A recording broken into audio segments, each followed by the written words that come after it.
Halo, selamat pagi. Selamat datang di bacaan hari ini. Hari Senin tanggal 9 Agustus tahun 2021. Selamat datang di bacaan harian, bacaan umum untuk semua zodiak. Ambil hanya jika resonate. Silakan lihat description box di bawah video ini untuk rangkuman bacaan hari ini. Teman-teman, kita lihat setelah kemarin bulan dan matahari conjunction, yang artinya adalah bulan baru, era baru juga, dan ini ya kira-kira berbeda energinya. Dan kalau ini berada di Leo, artinya memang kita sedang fokus ke diri sendiri dan bagaimana kita menjadi pribadi yang lebih kuat. Supaya apa? Supaya kita bisa tampil lebih prima di depan orang banyak. Jadi bedanya Leo sama Aries adalah Aries itu fokus ke diri sendiri, memperkuat diri sendiri. Nah, begitu masuk ke Leo, karena dia sama-sama api, nah ini adalah memiliki kekuatan untuk menghimpun banyak orang, melihat look up gitu ya, look up ke kita, dan memberikan contoh baik buat mereka, memberikan arahan yang sifatnya adalah bergerak ya. Dan beda juga dengan energi apinya Sagittarius yang biasanya lebih filosofis, lebih ke depan, lebih verbal ya, tindakannya sama jadi lewat tindakan itu maksimal ada di Leo. Dan ketika sudah masuk Sagittarius itu fokus pada lebih mengartikulasikan dalam bentuk kesimpulan, rangkuman, filosofi, semua adalah tugasnya Sagittarius. Tapi pada saat ini kan bulan masih berada di Leo. Jadi kita pada saat ini punya sekelompok orang ya yang menjadi bagian dari kehidupan kita. Kita berkomunikasi, dan mungkin kita juga di dalam komunikasi tersebut kita melihat ada lebih dari satu orang yang ingin memimpin.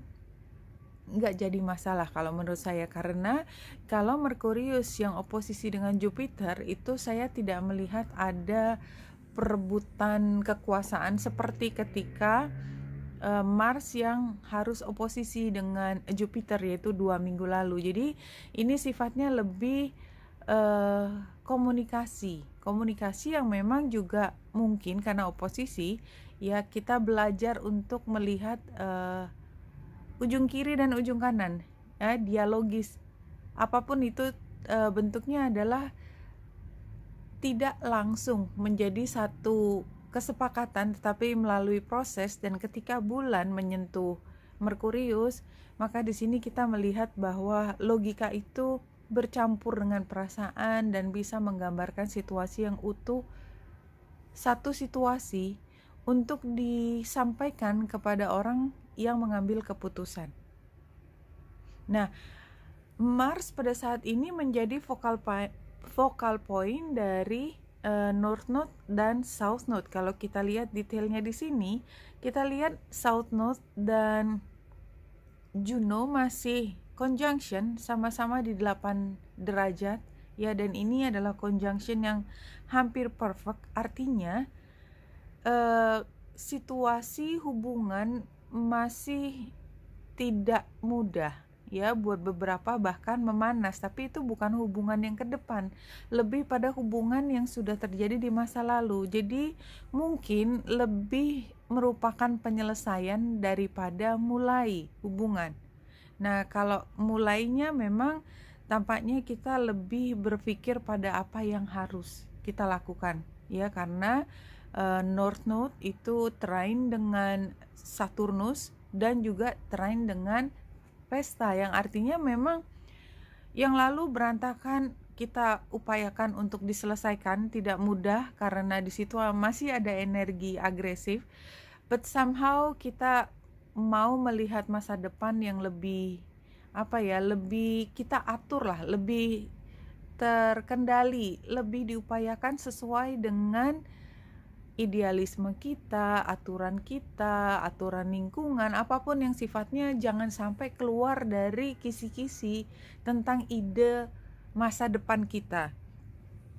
Dan ini ternyata kalau kita lihat bulan dan Merkurius itu adalah ujung dari Yud antara Pluto dan conjunction antara Neptunus dan Pallas Athena, maka saya melihat di sini memang situasi konflik, tetapi tidak harus terlihat. Jadi ini konflik yang diredam gitu ya. Kemudian bercampur dengan harapan yang kita juga nggak tahu persis apakah harapan itu pernah bisa menjadi kenyataan, tetapi harapan tersebut itu sepertinya punya kekuatan buat kita untuk berjalan lebih jauh ya, memberi kita kekuatan untuk melangkah jauh ke depan. Jadi intinya seperti itu. Jadi kita kayak berpegang pada harapan yang sangat besar ke depan. Dan memang itu yang jadi kayaknya memang dari beberapa titik sebenarnya utamanya adalah cerita tentang bagaimana kita berusaha untuk keluar dari ikatan-ikatan masa lalu yang masih memberatkan, untuk bisa lebih ringan melangkah ke depan.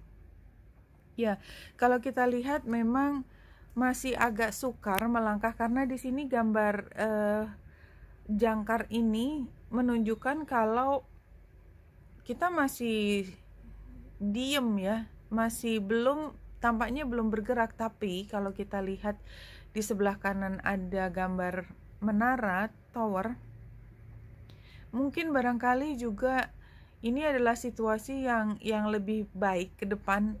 Kita nggak bisa buru-buru karena kita berhadapan dengan aturan yang besar, kelompok yang besar, aturan yang mengikat, apapun itu. Tetapi kita sudah lebih fokus tentang apa yang kita inginkan. Jadi sudah bisa membedakan mana yang prioritas di masa lalu dan prioritas saat ini.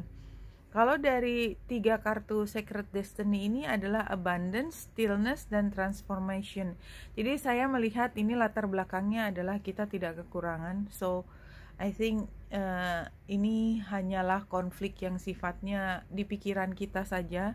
Dan saat ini memang belum bisa banyak bergerak. Stillness ya, di sini digambarkan kita melaju, tidak melaju malah dengan sangat tenang, tapi somehow mungkin semua itu tidak bisa buru-buru ditinggal karena ada sesuatu di diri kita yang harus berubah dulu, transformasi.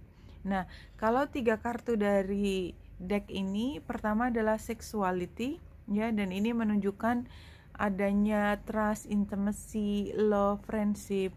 Dan ini kan kartu masa lalu. Jadi hubungan tersebut ya, apapun yang tengah menjadi fokus pembicaraan sudah pernah terjadi di masa lalu, kedekatan tersebut. Dan ini adalah kartu saat ini, the Rainbow Reviver. Itu feeling good from the inside out is important no matter what is happening in your personal life. Jadi saya melihat bahwa somehow emosi itu sebenarnya sudah bisa let go sesuatu yang mungkin berat, dan kita memang nggak tahu persis ke depan bagaimana serendipity.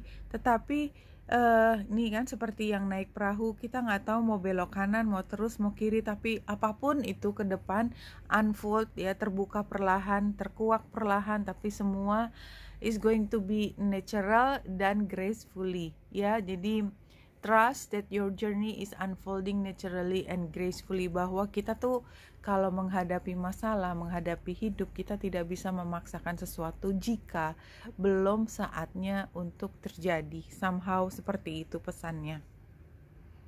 Tapi memang ini stillness-nya kerasa ya, dan bahwa kita mau tidak mau harus tidak bergerak karena ada sesuatu yang besar yang menahan kita. Yang besar itu institusi, lembaga yang formal maupun tidak formal, itu seperti melingkupi kita, menahan kita untuk tidak melakukan hal yang besar. Namun kita lihat kalau di sini Ace of Pentacles adalah situasinya. Ya, kita lihat di sini, lihat dari belakang, opportunity, healthy beginning, investing, planting seeds, grounded ya. Jadi sebenarnya mungkin semua ini harus berhenti sejenak, karena kalau kita mulai melangkah itu diharapkan langkahnya juga bukan langkah yang goyah, yang sudah jelas, yang grounded. Makanya harus perlahan dan hati-hati.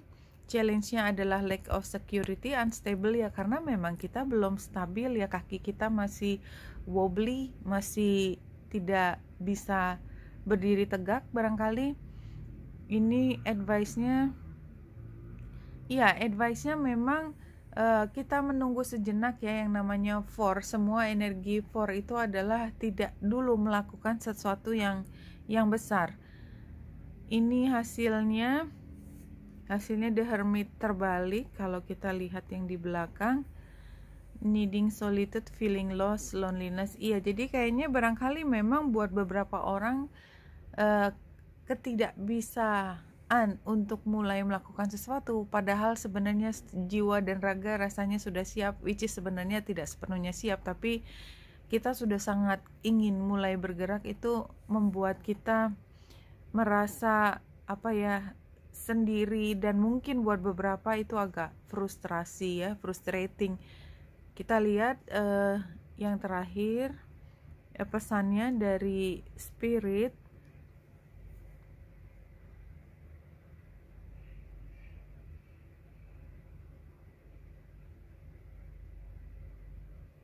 Truth is love. Love is truth. Iya. Kalau ditutup dengan ini sebenarnya seperti mengingatkan kita bahwa yang terpenting dari semua itu bukan energi kita ketika kita lagi membara ya, tetapi ketika kita tuh diajak bergerak perlahan supaya kita tidak terjungkal lah, intinya itu. Jadi kita tuh sedang disayang untuk come on, wait a minute gitu ya.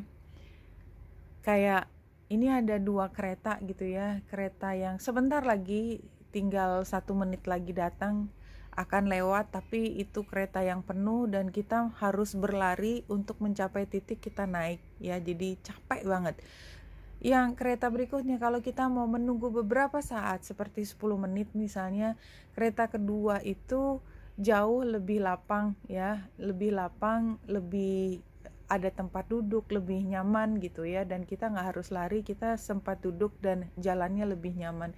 Kira-kira seperti itu yang saya bayangkan. Maksudnya love is truth adalah sebenarnya yang kita takutkan, yang bikin kita frustrasi sebenarnya adalah perlakuan cinta untuk kita dari semesta. Oke, Winita Indrasa di sini, semoga membantu. Selamat dan cahaya.